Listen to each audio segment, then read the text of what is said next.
Gelap gulita tiada menentu, namun tanganmu mengangkat aku, membentukku lagi jadi bejana baru masa depanku. Indah terancang dalam tanganmu. Lamanya ku ingat kebaikanmu yang telah kau berikan pada diriku. Sekarang apa ku buat bagimu Tuhan, sampai akhir hayatku dengan segenap hatiku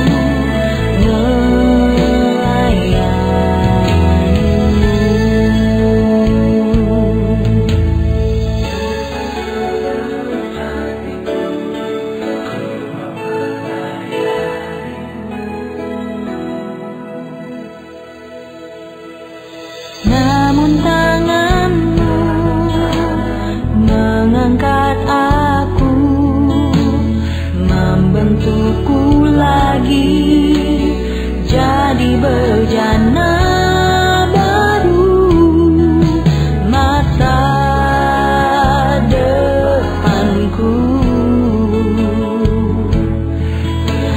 Indah terancang dalam tanganmu.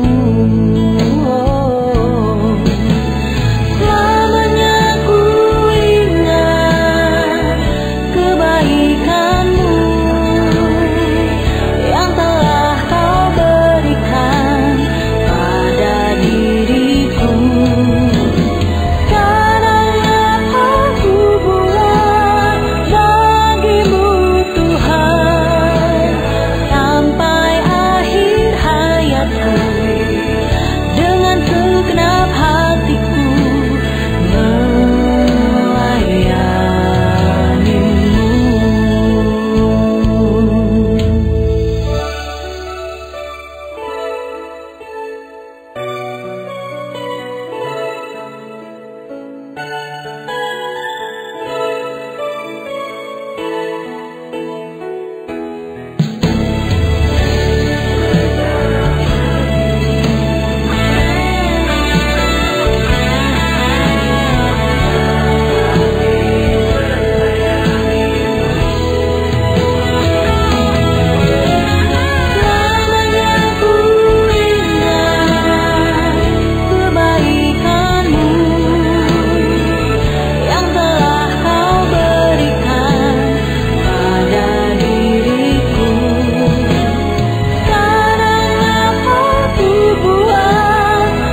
segenap hatiku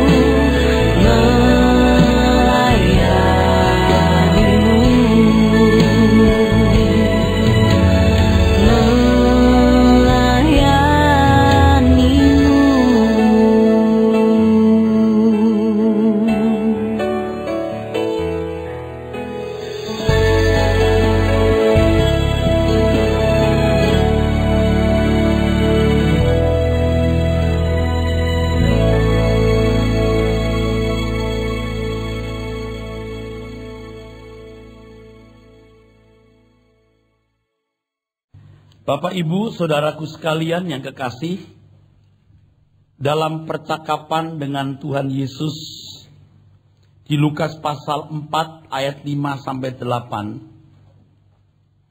iblis mengucapkan satu kalimat yang tidak dibantah oleh Tuhan Yesus. Iblis berkata, segala kuasa itu serta kemuliaannya akan kuberikan kepadamu.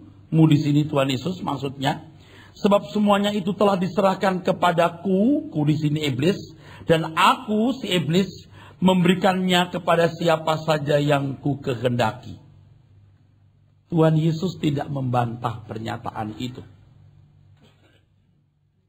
Tuhan Yesus tidak menolak pernyataan itu. Ini berarti bahwa iblis memang memiliki kekuasaan atas materi. Di dalamnya termasuk kekayaan dan keindahan dunia. Pertanyaan yang bisa muncul adalah, bukankah dunia ini diciptakan untuk manusia? Atau sebenarnya iblis juga memiliki kekuasaan? Seharusnya manusialah yang mewarisi bumi. Manusialah yang harus menjadi penguasa tunggalnya, dibawahi oleh Tuhan semesta alam.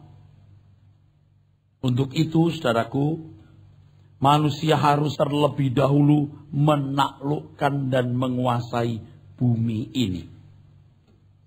Kejadian pasal 1 ayat 28. Kita akan baca bersama. Kejadian 1 ayat 28. Allah memberkati mereka, lalu Allah berfirman kepada mereka, beranak cuculah dan bertambah banyak, penuhilah bumi dan taklukkanlah itu. Berkuasalah atas ikan-ikan di laut dan burung-burung di udara, dan atas segala binatang yang merayap di bumi. Saudara sekalian, ada 5 kata yang patut kita perhatikan di dalam teks tersebut, saudaraku. Beranak cucu, para. Begitu dalam teks bahasa Ibraninya. To bear fruit. Grow.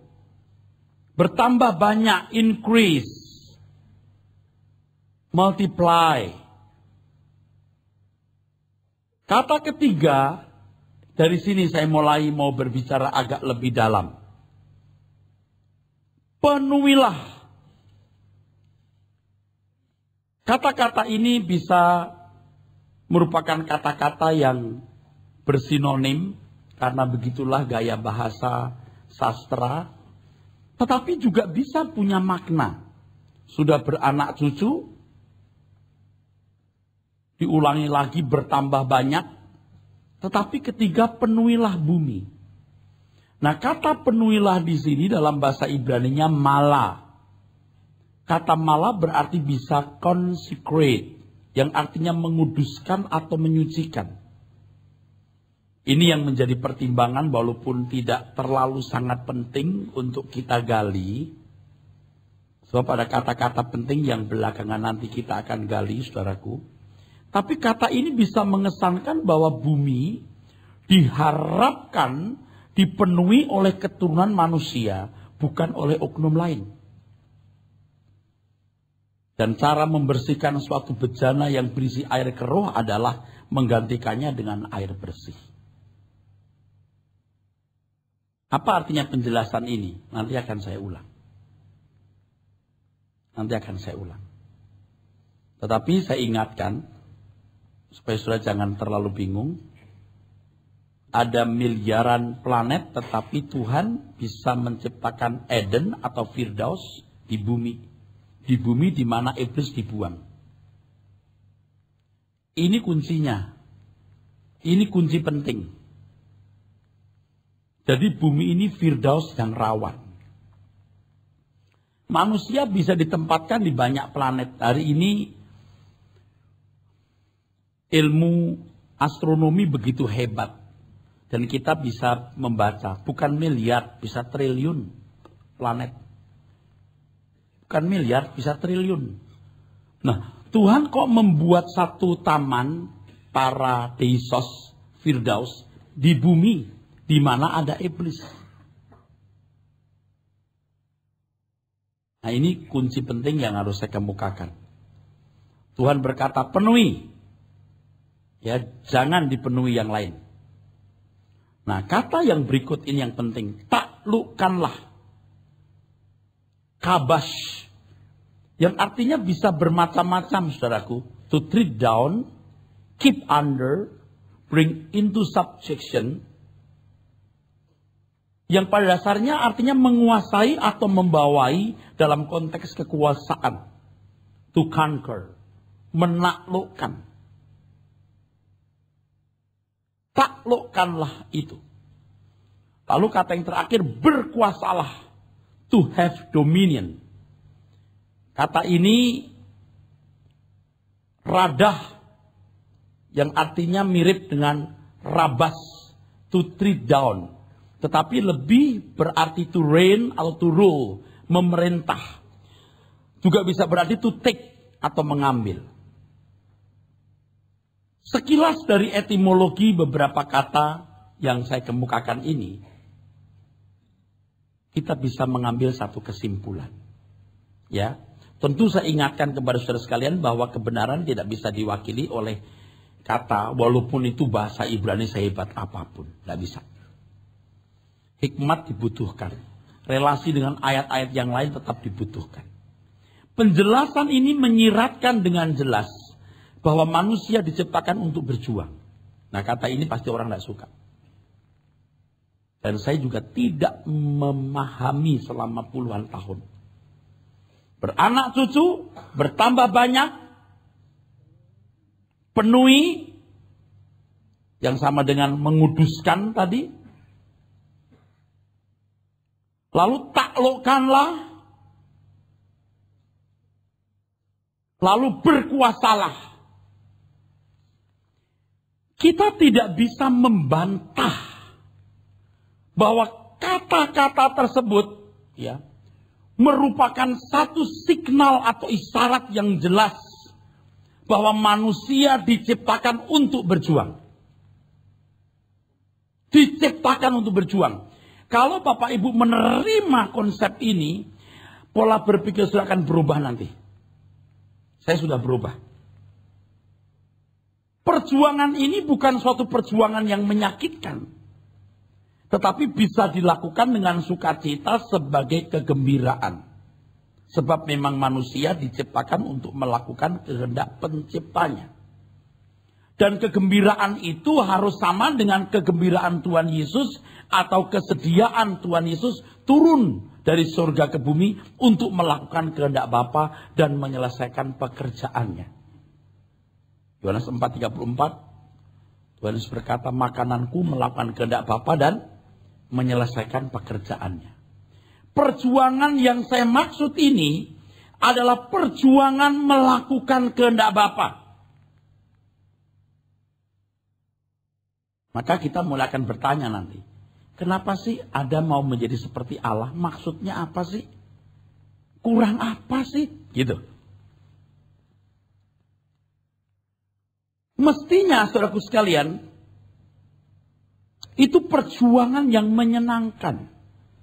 Kalau anak menghormati orang tua dan anak mencintai orang tua, membela orang tua, berjuang membela orang tua, itu harus merupakan kesenangan, kebanggaan, bukan untuk kesombongan tentunya. Nah, nanti kita akan belajar bahwa ketika kita menerima keselamatan dalam Yesus Kristus, kita memiliki perjuangan, bukan berjuang mencari hidup, tapi berjuang mewujudkan rencana Bapa di surga. Saya minta Bapak Ibu serius memperhatikan saya. Karena hal ini pasti Bapak Ibu belum pernah dengar. Atau paling tidak sebagian besar tidak pernah mendengar. Kalau saya harus mengatakan jujur, saya belum pernah membaca buku yang menuliskan hal ini. Orisinil saya gumuli sendiri. Jadi kalau selama ini orang memandang Firdaus adalah tempat orang beristirahat, sangat keliru. Sangat keliru. Firdaus adalah awal perjuangan manusia yang diciptakan Tuhan. Firdaus, Eden, yang diciptakan Tuhan itu awal perjuangan manusia yang diciptakan Tuhan. Kejatuhan manusia ke dalam dosa menghentikan perjuangan tersebut karena manusia tertawan. Iblis bisa menggantikan posisi manusia. Iblis bisa berkuasa memberikan kekayaan kepada siapa saja yang dikehendakinya. Nah, memang pertanyaan adalah kalau manusia tidak jatuh dalam dosa, apakah iblis bisa menyerahkan kekayaan atau materi dunia ini kepada seseorang. Bisa saja, tapi kemungkinan kecil tidak. Kalau manusia bisa menaklukkan bumi, kalau manusia bisa berkuasa, kuasai bumi. Jadi gak ada orang yang berat. Amin. Masih bersama saya, saudara? Logikanya begitu. Logikanya begitu. Jadi kejatuhan manusia ke dalam dosa menghentikan perjuangan tersebut. Karena manusia tertawan. Iblis menggantikan posisi manusia. Iblis berkuasa memberikan kekayaan kepada siapa saja yang dikehendakinya. Nah, seandainya manusia tidak jatuh dalam dosa, apakah iblis bisa berkata, segala kuasa itu serta kemuliaannya akan kuberikan kepadamu, sebab semuanya itu telah diserahkan kepadaku dan aku memberikannya kepada siapa saja yang kukehendaki. Timbul kecurigaan. Boleh dong curiga. Jangan-jangan ada semacam MOU antara Tuhan dan iblis. Kalau manusia bisa kamu taklukkan, ambil bumi. Kamu berkuasa untuk menggunakannya. Maka dia berkata, Adam jangan kalah ya. Conquer. Taklukkan. Kalahkan. Tawan. To have dominion. Raja.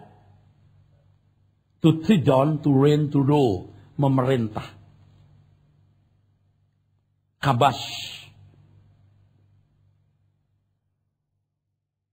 Untuk menguasai atau membawahi.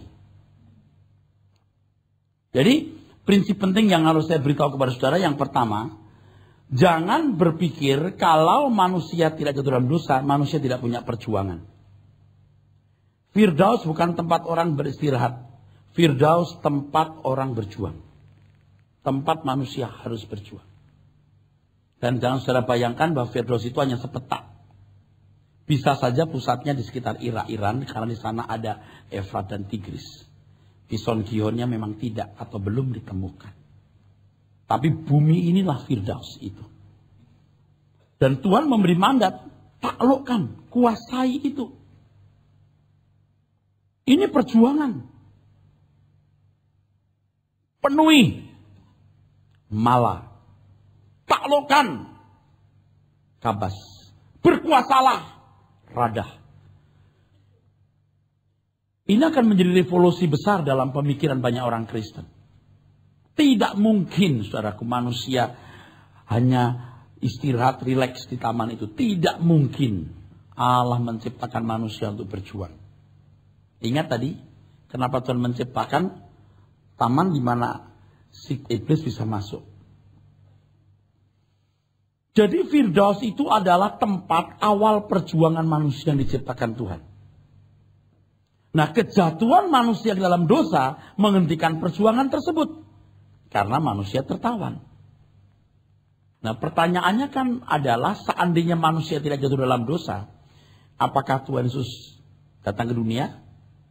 Jawabnya tentu tidak. Dan kalau Tuhan Yesus tidak datang ke dunia, siapa yang melawan iblis? Siapa yang mengalahkan iblis? Nah, langsung Anda bisa menjawabnya dengan mudah di sini. Nah, kejatuhan manusia ke dalam dosa membuat iblis berkuasa memberikan kekayaan kepada siapa saja yang dikehendakinya. Iblis bisa menjadikan kekayaan dunia ini sebagai umpan untuk menarik makhluk manusia menjadi pengikut abadinya. Itulah sebabnya, saudara sekalian, percintaan dunia yang sama dengan cinta uang adalah akar segala kejahatan. Keinginan daging, keinginan mata, keangkuhan hidup bukan berasal dari Bapa. Manusia menjadi manusia yang tidak berjuang bagi Tuhan. Hari ini kita melihat manusia berjuang hanya untuk hidup di bumi, untuk eksistensinya. Oke, saya mulai dari Adam dulu. Kejatuhan manusia dalam dosa sebelum zaman Tuhan Yesus membuat manusia tidak lagi berjuang untuk Tuhan. Tidak ada yang bisa mengalahkan iblis kecuali nanti darah Yesus. Nah, kalau bicara soal darah Yesus, Anda jangan lihat bendanya. Jangan lihat bendanya, harus lihat meaningnya. Iblis takut sama darah Yesus, bukan bendanya. Kalau bendanya Tuhan Yesus sudah menggores darahnya, sebelum dia disalib, iblis takut. Yang ditakuti iblis ketaatannya. Jadi darah Tuhan itu merupakan representasi dari kemenangan Tuhan Yesus yang taat kepada Bapa sampai mati di kayu salib. Makanya ketika dia sudah menumpahkan darah, walaupun belum bangkit, dia bisa turun ke kerajaan maut, dia bisa membebaskan orang yang tertawan. Amin. Nah, kalau kita membaca Alkitab bahwa kebangkitannya itu menunjukkan kemenangannya, artinya saudaraku, bahwa dia sudah taat sampai mati, bahkan mati di kayu salib. Walaupun dia anak, dia belajar taat, dia menaikkan doa dengan ratap tangis. Dan Bapak, ya, karena kesalehannya, dia berdoa dengan ratap tangis kepada Bapak, dan karena kesalehannya, ia didengar. Ia berdoa dengan ratap tangis kepada Bapak yang berkuasa melepaskan dari maut.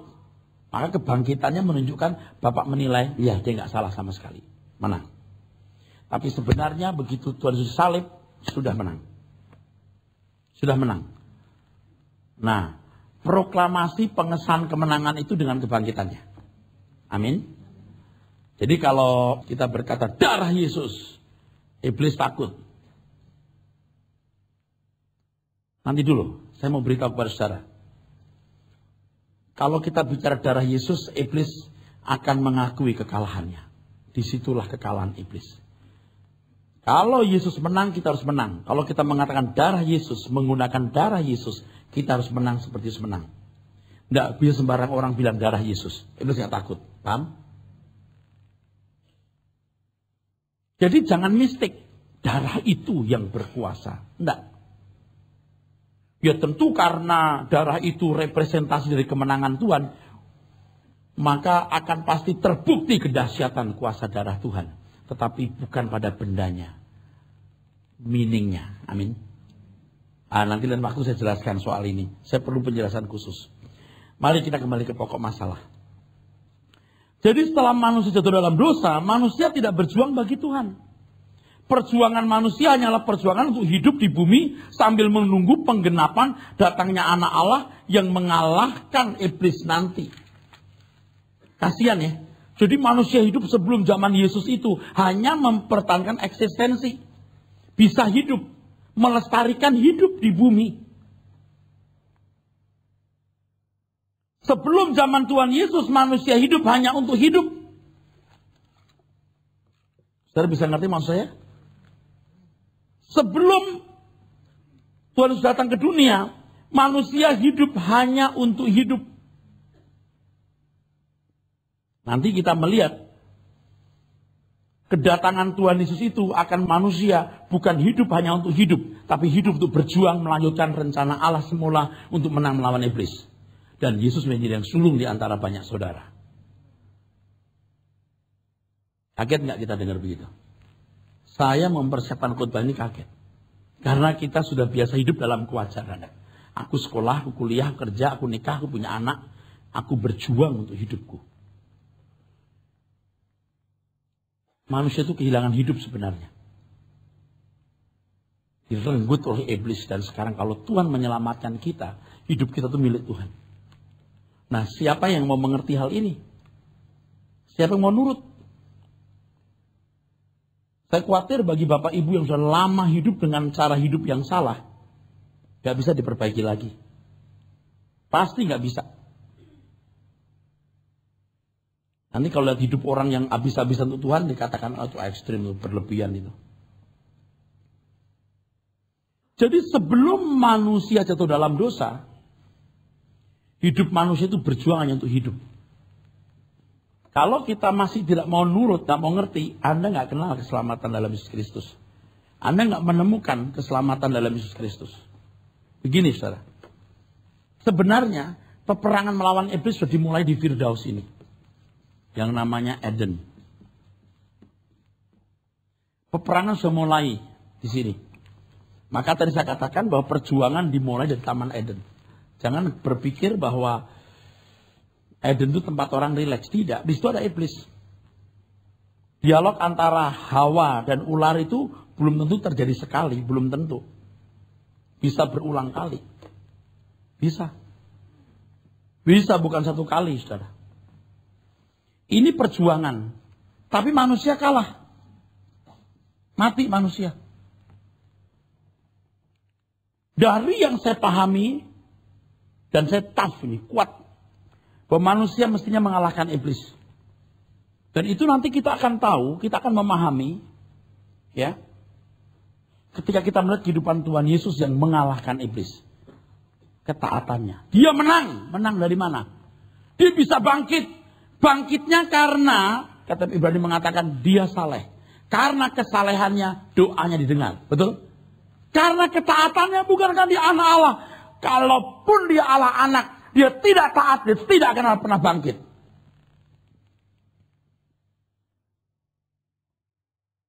Masih bersama saya? Pasti manusia yang harus mengalahkan iblis. Tidak mungkin Tuhan taruh manusia di bumi di mana sepertiga malaikat yang memberontak jadi setan dibuang di bumi. Nah, sejak kejatuhannya ini, manusia tidak pernah berjuang untuk Tuhan. Kecuali satu bangsa yang dipersiapkan untuk mewarisi pengelanakan Allah, yaitu bangsa Israel. Yang dimulai oleh Abraham. Maka Abraham itu orang pertama yang punya jiwa musafir.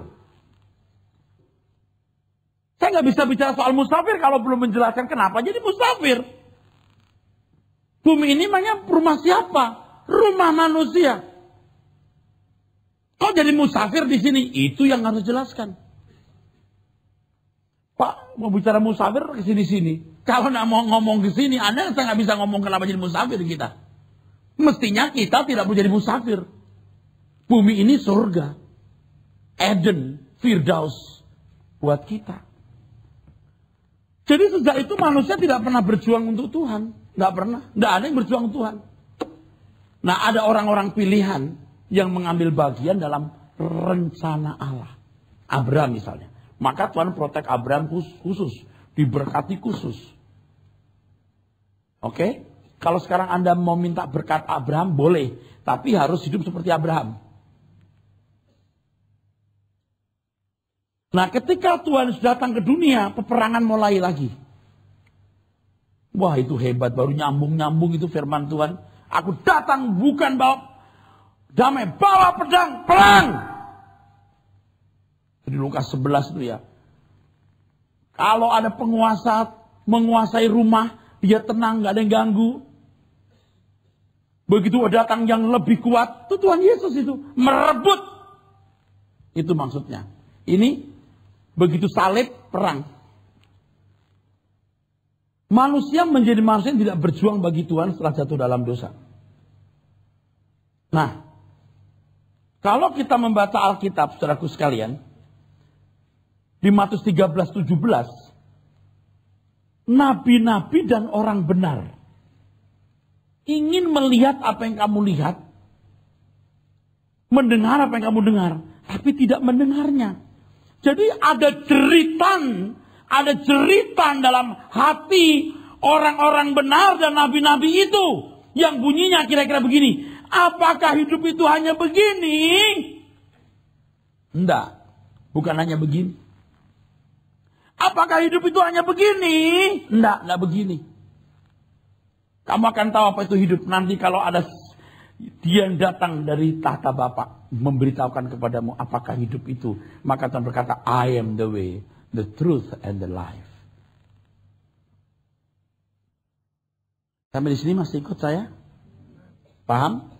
Tidak mungkin Tuhan tidak mempertemukan manusia dengan iblis. Tidak mungkin. Memang Tuhan bikin gara-gara.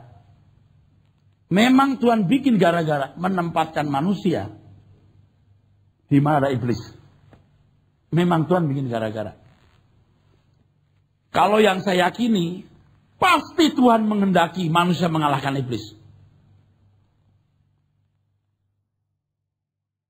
Sederhana. Jangan makan buah itu. Sederhana. Manusia diajar untuk menghormati Tuhan. Menuruti perintah Tuhan. Itu ketaatan tidak bersyarat. Nanti saya jelaskan di belakang. Tanpa pertanyaan, taat saja. Dan itu sudah dimulai dari Abraham. Ketika Abraham keluar, Kasdim menyembelih anaknya Ishak. Nih, kayak begini nih loh. Tapi Abraham tidak bisa menjadi model karena belum waktunya. Harus Mesias datang dulu yang sempurna. Abraham tidak sempurna, banyak gundiknya. Banyak hal yang salah dalam diri Abraham. Termasuk ketika dia mengambil Hagar tanpa komunikasi, konsultasi dengan Bapa di surga. Nah, di bumi ini pun manusia tidak bisa nyaman sebab wanita mengandung dan melahirkan dengan penuh kesakitan. Tanah menjadi terkutuk dengan berusaha payah manusia akan mencari rezeki dari tanah seumur hidupnya. Kasihan. Bumi menumbuhkan semak duri dan rumput duri. Tumbuh-tumbuhan di padang menjadi makanan bagi manusia. Manusia akan berpeluh dalam mencari makanan sampai mati. Semak duri dan rumput duri yang akan dihasilkan dan tumbuh-tumbuhan di padang akan menjadi makanan. Kalau manusia tidak jatuh dalam dosa, kemungkinan wanita melahirkan tidak mengalami sakit. Itu logika. Karena sebelumnya, karena Tuhan berkata, karena ini sakit nanti kamu. Manusia bisa menikmati tanaman Tuhan sehingga tidak perlu berpeluh. Walaupun dalam kurung tetap bekerja. Peluh menunjuk penderitaan untuk mempertahankan eksistensi kehidupan di bumi ini. Sebab bumi terhukum, terkutuk. Manusia harus berjuang menanggung semak duri dan rumput duri. Semak duri dan rumput duri. Semak duri, rumput duri. Kira-kira bedanya apa coba? Pusing gak kira-kira kita? Kalau semak gede, rumput kecil. Ya apa bedanya? Nah itu mungkin bahasa ini kali Pak. Bahasa sastra. Bisa. Tapi semak duri dari kata koch. Yang artinya thorn. Thorn. Duri. Sedangkan rumput duri terjemahan dari dar. Yang arti sebenarnya tidak jelas. Uncertain derivation. Tapi diterjemahkan juga semak. Tetapi saya nggak mau berkutat di situ. Sebab ingat, bahasa pun tidak bisa membuka rahasia. Kecuali kita mengerti relasinya dengan penjelasan yang lain. Akhirnya juga diterjemahkan sama thorn, duri. Tapi sebenarnya dar bisa menunjuk sesuatu yang asing yang akan muncul di bumi, yang akan menyusahkan manusia. Dar bisa menunjuk segala sesuatu yang bisa muncul yang buat manusia tidak menikmati bumi ini secara ideal.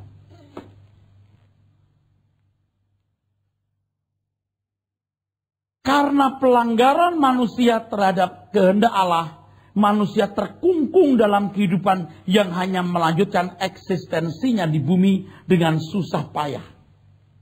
Seharusnya masalah makan dan minum bukan persoalan sama sekali. Tuhan sudah menyiapkan. Jadi makananmu, buah-buah ini jadi makananmu. Tidak masalah. Yang jadi masalah, taklukkan si kunyuk. Percaya nggak saudara? Loh kok nggak ada amin? Coba dipikir, kalau Anda nggak siap mikir, saya kasih tahu, Anda pikir renungkan. Bekerja tetap, tapi tidak susah payah. Tidak ada onak dan duri. Makan minummu tidak jadi masalah. Yang jadi masalah, taklukkan. Ada banyak rintangan lain yang harus kamu taklukkan. Yang harus kamu kalahkan. Ada perjuangan yang lebih berat. Kalau Anda nggak siap, Anda mesti pelan-pelan merenungkan. Seharusnya masalah makan dan minum bukan persoalan sama sekali. Sebab Tuhan menyediakannya dan manusia dengan lebih mudah memperoleh dan menikmatinya. Yang menjadi tugas pokok manusia dalam menaklukkan dan menguasai bumi ini. Menaklukkan dan menguasai bumi ini berarti juga menyingkirkan segala rintangannya. Dan hal itu bisa terwujud kalau iblis dikalahkan. Iblis bisa kalah kalau manusia bisa taat. Taat tak bersyarat. Seperti Tuhan Yesus taat sampai mati di kayu salib. Sayang manusia gagal. Sayang manusia gagal. Mestinya manusia tidak gagal. Sayang manusia gagal, saudara sekalian. Kedatangan Tuhan Yesus memulai kembali tugas yang telah gagal yang dilaksanakan manusia. Kata-kata ini penting. Kata-kata ini penting. Masih bersama saya? Anda yang bingung. Saudara percaya ini kebenaran? Kalau manusia gagal di sini, Tuhan datang. Jadi api peperangan itu pasti sudah dimulai di Taman Eden. Tapi manusia gagal. Manusia mati. Sekarang Tuhan Yesus datang. Salib. Peperangan dimulai lagi. Peperangan lagi. Saya semakin mantap dengan penjelasan yang pernah saya kemukakan. Aku datang bukan membawa damai tapi pedang.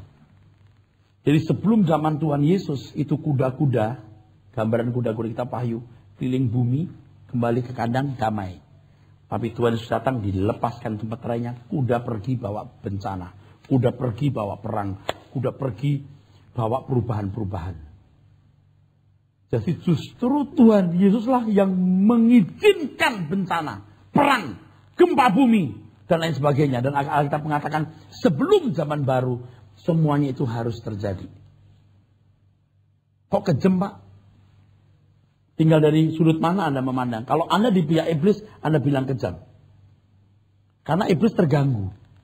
Sebelum yang kuat datang, si pemilik rumah berkuasa dan semua tenang. Begitu yang lebih kuat datang, dia justru memporak-porandakan suasana itu.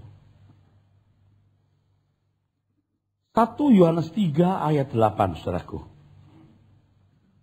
1 Yohanes 3 ayat 8. Barang siapa yang tetap berbuat dosa, berasal dari iblis. Sebab iblis berbuat dosa dari mulanya. Untuk inilah anak Allah menyatakan dirinya, yaitu supaya ia membinasakan perbuatan-perbuatan iblis itu. Jadi Tuhan mau melahirkan orang dari Allah dan tidak bisa berbuat dosa lagi. Ingat penjelasan saya. Lahir dari Allah itu apa? Roh ini kan memang dari Allah. Yang mesti menguasai jiwa. Jadi semua yang dilakukan manusia harus tindakannya dari roh. Dan ini bisa terjadi kalau ada penebusan. Ini dihidupkan, Roh Kudus diberikan. Sebab sebagaimana dosa masuk lewat mata telinga, Injil diberikan. Injil itu kuasa Allah. Pengen nabi-nabi dan orang-orang benar mendengar dan melihat. Mereka kalau boleh menjerit, mereka menjerit apa macam begini aja nih hidup. Allah yang sehebat itu hanya menciptakan hidup semacam ini. Pasti. Makanya kalau saudara membaca Ibrani pasal 11 itu ya. Di ayat-ayat belakangan. Mereka rela digergaji tinggal di gua-gua. Betul gak? Karena mereka merasa ini bukan rumah kita. Betul gak? Betul gak saudara? Baca loh. Kalau Anda amin-amin gak ngerti isinya. Di Ibrani 11 itu kan ada tokoh-tokoh perjanjian lama. Dimulai dari Abraham. Yang meninggalkan Ur-Kasdim, dimulai dari Abraham, oke? Yang rela meninggalkan Ur-Kasdim, yang rela tidak membangun rumah di tanah Kanaan karena dia merasa orang asing, tanah Kanaan untuk anak cucunya, bukan untuk dirinya. Dia jalan terus, tidak mau balik ke Ur-Kasdim, sebab dia menantikan kota yang mempunyai dasar yang direncanakan dibangun oleh Allah sendiri. Walaupun saya mati, dia tidak melihat, tidak sampai ke kota itu, dia hanya melihat dari jauh melambai-lambai. Itu bahasa iman loh. Dan ayat berikutnya itu, demikian pula yang lain. Mereka digergaji, dibunuh, tinggal di gua-gua. Karena mereka merasa orang asing di bumi. Kalau boleh menjerit, nabi-nabi dan orang benar ini berkata, hidup macam inikah yang Allah, yang baik itu ciptakan? Hanya macam begini. Oke, ada orang kaya raya, punya rumah besar, punya harta banyak. Berapa orang yang bisa punya itu? Kalau sudah punya begitu, seberapa dia bisa senang? Makin banyak, ketika harus meninggalkan makin tragis. Nah, kedatangan Tuhan Yesus memulai kembali tugas yang telah gagal yang dilaksanakan manusia. Ia datang membinasakan pekerjaan iblis. Supaya dilahirkan orang-orang dari Allah yang tidak bisa berbuat dosa lagi. Kalau iblis takut melihat darah Yesus, yang membuat takut iblis bukan benda darah itu, tapi maknanya bahwa Tuhan Yesus taat sampai mencurahkan darah.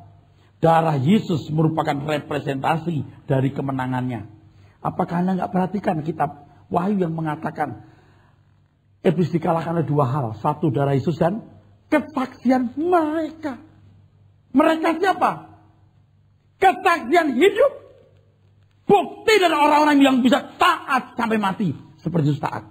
Hanya itu yang bisa mengalahkan iblis. Bukan kesaksian, saya dulu miskin sekarang jadi kaya. Saya dulu gak laku nikah, sekarang saya bisa menikah. Kesaksian mereka. Nah itu saya sudah panas tuh. Saya pengen menjelaskan tuh kata itu. Dikalahkan oleh darah Yesus dan kesaksian mereka. Tuhan berkata, apakah begini? Yesus juru selamat, aku bersaksi. Enggak, kesaksian hidup. Kalau Adam gagal, Adam kedua Tuhan Yesus, dan dia jadi yang sulung. Ada Adam lain yang tidak seperti Adam pertama yang gagal. Jadi kalau iblis melihat darah Yesus, takut. Kenapa takut? Ketaatannya. Saudara, saya belum sempurna. Tapi saya pengen sempurna. Dan tidak ada hal yang lebih indah dari hidup ini. Kecuali satu hal. Melakukan kehendak Bapa dan menyelesaikan pekerjaannya. Kalau manusia sebelum zaman Yesus, hidup hanya untuk mempertahankan eksistensinya di bumi. Makan, minum, kawin, dikawinkan. Tetapi begitu zaman Tuhan Yesus, perang. Siapa tidak bersama dengan aku, dia melawan aku. Betul? Dan barang siapa tidak mengumpulkan bersama dengan aku, mencerai-beraikan. Oke Pak, saya bersama Tuhan, aku udah ngelawan. Tapi kalau engkau tidak mengumpulkan, kamu ganggu pekerjaanku. Kamu mencerai-beraikan. Percuma juga. Itu ayat berarti bahwa kita harus memilih Tuhan Yesus atau bukan. Kalau kita memilih Tuhan Yesus, harus mengumpulkan, harus melayani, harus berkorban. Tidak ada kesempatan untuk tidak berkorban. Nah kalau kita pikir jadi orang Kristen, biar diberkati. Kita senang disayang-sayang Tuhan. Sesat itu. Sesat itu. Pasti disayang. Sebab Bapa memberikan putranya yang tunggal itu. Bukti cintanya yang tiada terkira. Betapa gusarnya kita melihat perkembangan kekristenan dewasa ini. Membuat orang tidak berani melepaskan hidup lamanya. Orang mau tiong-tiong di bumi. Nggak ngerti bahwa di bumi ini kita perang. Karena kita bukan dari dunia ini. You are not of the world. Tuhan Yesus berhasil menepis pencobaan di padang gurun. Lukas pasal 4. Di antaranya menolak fokus kepada kebutuhan jasmani. Rubah batu jadi roti. Enggak. Manusia hidup bukan hanya dari roti. Tapi dari setiap firman. Kedua, menolak. Ketika ia dibujuk untuk menikmati, memiliki dunia. Yang ayat yang tadi telah kita baca. Tuhan Yesus berkata, kamu harus menyembah Tuhan Allahmu. Dan hanya kepada Dia saja kamu berbakti. Ketiga, ketika Tuhan Yesus suruh menjatuhkan diri. Coba jatuhkan dirimu. Jangan mencobai Tuhan Allahmu. Seandainya Tuhan Yesus jatuh dari atap itu. Seandainya Bapak pasti menopang. Jangan ragukan kasih Bapak. Nah sekarang ini banyak pengajaran justru meragukan kasih Bapak. Klaim janjinya. Buktikan kasihnya. Apaan sih itu? Mari saya doakan. Saatnya jemaat yang saya layani tidak sedikit-sedikit doakan Pak Pendeta. Tidak ada. Doa sendiri. Udah waktunya mesti dewasa. Dan bisa bertemu dengan Tuhan. Bersekutu dengan Tuhan pribadi. Sebab Tuhan tidak diskriminatif. Semua kita punya kesempatan sama bertemu dengan Dia. Tuhan Yesus tetap memilih salib. Walaupun dihalangi Petrus. Waktu dia mau ke Yerusalem. Tuhan Yesus tetap ke Yerusalem. Ketika di ujung maut, benar-benar Tuhan Yesus ketakutan. Dan sempat berkata, kalau boleh, cawan ini lalu daripadaku ya Bapa. Tetapi Tuhan Yesus memenangkan pergumulan itu dengan mengatakan, bukan kehendakku yang jadi, kehendakmu lah ya Bapa. Itu hebat. Kalau tidak demikian, semua kita binasa. Dan dia dengan menang itu membuka peluang, kita juga bisa menang. Dengan kemenangan Tuhan Yesus, dia buka pintu, dia buka kesempatan, dia beri peluang, dia beri potensi. Kita menang seperti dia menang. Ketakutan di Taman Getsemani. Rasanya memati, begitu ucapan Tuhan Yesus. Seperti pengecut, seperti, just like. Tapi dia bukan pengecut, dia optimis. Dia berkata, kehendakmu yang jadi Bapa, bukan kehendakku. Dan kemenangan Tuhan Yesus membuktikan bahwa dalam kehendak bebas, roh dari Allah bisa taat. Roh dari Allah, si kunyuk iblis Lucifer jatuh, dan banyak roh lain terbawa. Roh dari Allah yang kedua manusia terbawa juga. Tapi Tuhan Yesus membuktikan ada roh dari Bapa yang bisa taat, yaitu Tuhan Yesus Kristus. Maka dikatakan dia adalah yang ya dan amin. Dan orang percaya boleh bisa seperti dia. Itu hebat. Ternyata bisa. Lalu Tuhan Yesus dengan optimisnya berkata, you must be perfect. As just your Father in heaven is perfect. Kamu juga bisa sempurna. Seperti Bapa di surga sempurna. Tidak seperti iblis yang memberontak.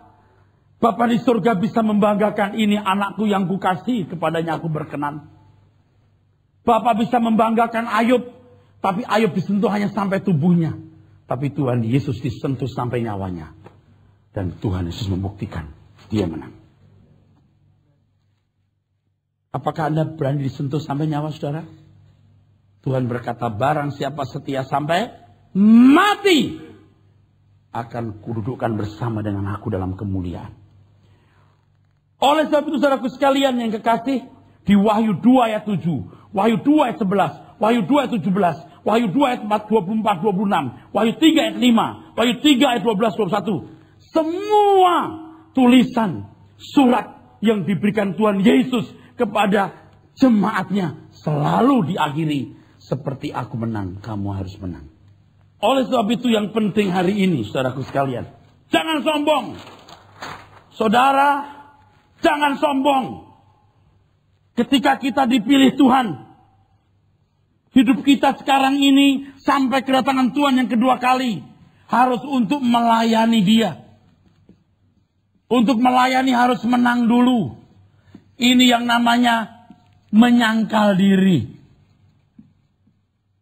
Ini yang namanya pikul salib. Jangan hanya mengagungkan salib Tuhan Yesus. Jelas salib itu agung. Tapi juga temukan salib saudara. Maka Tuhan mengatakan barang siapa menyelamatkan nyawanya, kehilangan nyawanya. Jadi seluruh hasrat kita ini harus semua diarahkan ke sini. Kalau dia sudah mati untuk kita, kita semua sudah mati. Dia mati untuk kita, kalau sekarang kita hidup. Kita hidup untuk dia yang sudah mati bagi kita. Ini standar. Jangan saya berkata, oh khotbah luar biasa. Enggak, ini standar. Kok orang takut miskin? Takut gak punya rumah bagus. Punya rumah bagus pun seberapa lama kita menikmati rumah bagus. Kalau sudah begini ini Anda gak pusingkan perpuluhan. Berlipat ganda Tuhan berkati. Nggak dipikir. Kita berhutang kepada Tuhan, bukan Tuhan yang berhutang kepada kita. Segenap hidup kita mau curahkan seperti anggur yang tercurah, roti yang terpecah. Persis seperti yang Tuhan Yesus kerjakan. Semua harus diarahkan ke sini. Wah, itu berat, Pak. Anda bisa berkata berat, juga bisa berkata ringan. Itu tergantung dari passionmu, dari hasratmu, dari keinginanmu. Kalau orang berkata, aduh, ada loh sate. Enak banget di puncak satenya. Anda yang gak suka sate, Jangankan di puncak, di pancoran dekat situ Anda nggak mau pergi. Tapi ada orang ya berangkat sore untuk makan sate, pulang malam jam 12:30. Ini benar. Kalau Anda berkata itu berat, tergantung Anda punya niat nggak. Tahu nggak kalau ada anak sekolah mau ujian 2 bulan lagi, dia rileks-rileks. Kurang sebulan masih rileks-rileks. Kurang seminggu masih rileks. Kurang 1 hari masih jalan-jalan ke mall. Mamanya berkata, nah besok ujian. Jangan jalan-jalan dulu. Mam, nanti aja. Pulang dari sini. Pulangnya udah ngantuk-ngantuk. Dia berpikir, besok jam 4 aku bangun. Besok jam 4 nggak bisa bangun. Karena sudah terbiasa bangun jam 4. 5:30 baru bangun. Kepat-kebit. Udah harus berangkat. Dia berpikir nanti di mobil. Baca buku. Di mobil banyak hal, banyak kejadian, tidak bisa konsentrasi. Dia berpikir nanti 15 menit. Sebelum ujian. Udah ujian baru tahu tegangnya. Akhirnya enggak lulus. Anda menentukan lulus tidaknya dari sejak 2 bulan sebelumnya. Jadi salah banget orang berpikir. Nantilah yang penting kita enggak niat untuk menyangkal Yesus. Yudas tidak pernah berniat untuk jadi rusak. Jadi 2 bulan itu menentukan apakah Anda punya minat sungguh-sungguh ikut Yesus dari anak Tuhan atau tidak. Jangan nunggu nanti. Jangan sombong. Jangan keras kepala. Jangan berkata, kita baik-baik saja. Oh, binasa. Binasa kamu. Kamu tidak baik-baik. Kamu belum mengerti kebenaran. Hidupmu belum sesuai dengan Injil. Kalau anda bertanya, Pak Era sudah. Kita nggak berhak menghakimi siapapun. Saya belum sempurna. Tapi yang saya katakan benar-benar sempurna. Mari kita mau mentaatinya. Amin.